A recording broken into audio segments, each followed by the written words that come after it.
Corsica is one of those Mediterranean cruise ports that a lot of people aren't quite sure what to do with. It sounds beautiful, but when you start looking for information, it can feel a bit unclear. Is it a beach stop? Is it historic? Do you need an excursion? Or is it one of those ports where you're better off just wandering? I visited Corsica in late October, docking in Ajaccio, and it's one of those ports that really surprised me, not because it's packed with headline attractions, but because of how relaxed and easy the day felt. So, in this video, I'm going to walk you through the 10 things you genuinely need to know about Corsica as a cruise port. The first thing to understand about Corsica is where you actually arrive, because that shapes how easy the whole day feels. However, before we get into how the port works, it helps to quickly place Corsica on the map. It's a French island in the Mediterranean, sitting between southern France and the west coast of Italy, and it's actually closer to Italy than mainland France.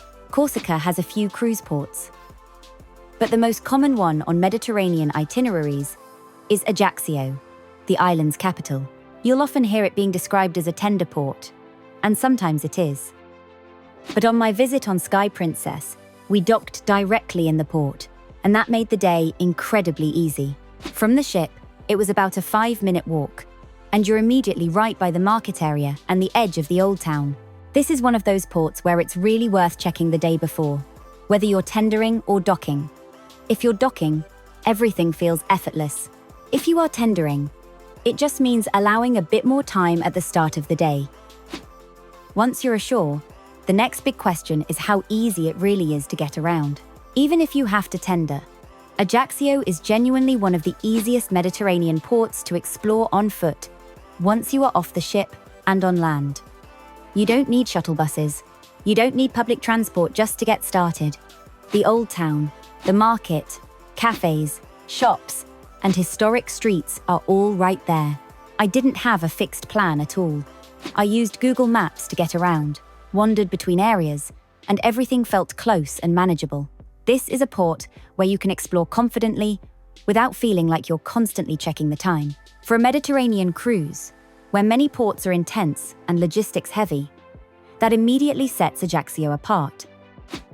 Before you start planning anything, it helps to understand what kind of port Ajaccio actually is. Corsica feels very different to places like Barcelona, Rome, or Florence. It's French, but it also has its own strong identity. It feels calmer, greener, and a bit more understated.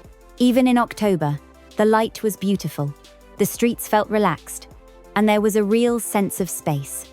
This isn't a port that hits you with big, busy attractions all at once. It's more about atmosphere, wandering, and enjoying the setting rather than rushing between sites. That difference is exactly why it works so well on a cruise. If you're wondering what to do first, once you get off the ship, this is the easiest way to approach the day. Because of where the port is, you naturally arrive right by the market area, and it's a really good place to start your day in Ajaccio. It feels local, colourful, and unforced. Even if you don't buy anything, it gives you an immediate sense of Corsica and how the city works. From there, everything else sits very comfortably within walking distance, which is why this port works so well without a plan. You can wander towards the Napoleon statue and Place Foch, which really feels like the heart of the city, then drift through the old town streets, where everything is close together and easy to navigate. From there, it's an easy walk up towards the citadel, for views back over the harbour, before coming back down and strolling along the waterfront by the marina. It's a simple loop, but it gives you a really good feel for Ajaccio, without feeling rushed or overplanned. And the nice thing is, you're never far from somewhere to stop for a coffee, or just sit and take it all in, which suits the relaxed pace of this port perfectly. One name you'll hear constantly in Ajaccio is Napoleon, so it's worth knowing how to handle that side of the city. Ajaccio is famous as the birthplace of Napoleon, and you'll see references to him all over the city: statues, plaques, street names, and museums. I found Napoleon's house easily using Google Maps, but when I arrived, there was a noticeable queue. Rather than waiting, I made the decision to skip it and carry on wandering. And that's an important point. You don't need to tick every Napoleon-related attraction to enjoy Ajaccio. Seeing the city the buildings, and the setting gives you more than enough context. One of the things that really defines Ajaccio is the pace, and it's very different to some other med ports. And this was one of the things I enjoyed most about the place, was how easy it was to slow down. If you've come from or are heading to ports where you're walking 10 or 15 miles a day, Ajaccio feels like a genuine pause button.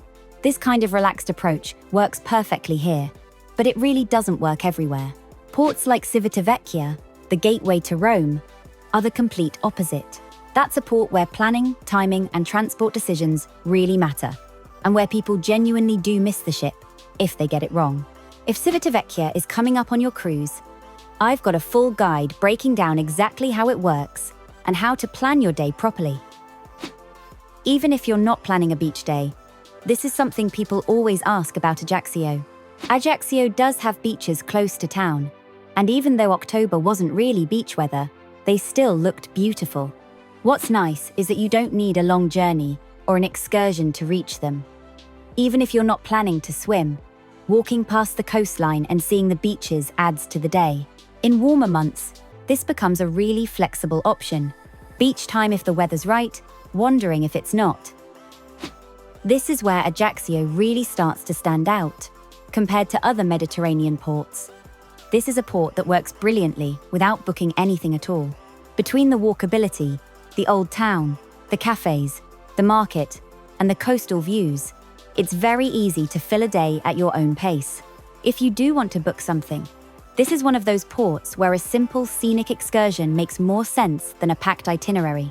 Coastal drives, viewpoints, or short trips into the surrounding countryside let you see a different side of Corsica without spending the whole day on a coach. Another option you'll see a lot in Ajaccio is the small tourist train that runs from near the port. It's popular, especially with people who want to see a bit more without walking too far. And it gives you a quick overview of the city and coastline without having to think about routes or transport. Corsica isn't one of those Mediterranean ports that shouts for attention. It's not a headline stop like Barcelona or Rome. It's one of those ports that might not be the one you're most excited about before the cruise, but it's often the one you look back on and think, I'm really glad we stopped there. That probably says a lot about Ajaccio as a port. I had enough time to explore the town at a relaxed pace, then head back to Sky Princess, put some washing on, and still enjoy sitting out on deck with a great view without feeling like I was missing out on anything ashore. One final thing, and this is easy to overlook. Ajaccio has a lovely sailaway. Heading back on board in good time and getting up on deck gives you beautiful views as the ship pulls away from Corsica, especially with the coastline and hills behind you. It's a calm, scenic end to a port day that matches the overall feel of Ajaccio perfectly. So that's Corsica and Ajaccio, one of the easiest and relaxed ports on a Mediterranean cruise. Barcelona is the opposite. Terminals, transport, timing, and plenty of ways for the day to go wrong if you're not prepared. If Barcelona is coming up on your cruise, watch my full Barcelona cruise port guide next.